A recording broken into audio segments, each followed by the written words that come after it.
Hi guys! Nandito tayo ngayon sa store natin and habang walang bumibili kasi super maulan yung morning ngayong Wednesday, August, ano bang August na? Basta Wednesday today, i-flash ko na lang dyan yung date. So magre-refill muna tayo ng mga alak dyan sa mga shelves para kapag dumami na yung mga customer, hindi na tayo pupunta pa sa likod para kumuha ng stocks. Tara!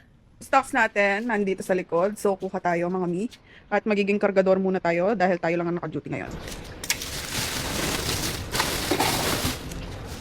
Kailangan natin ng gin bulag. Oh, bigat to, mami.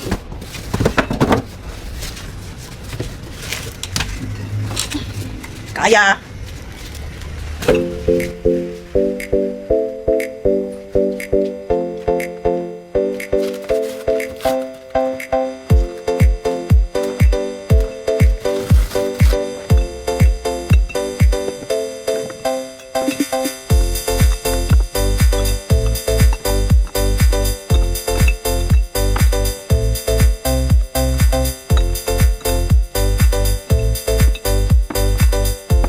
Ayun guys, naka one box pa lang tayo and more to go kasi maraming alak yung kailangan na ng display doon sa shelves.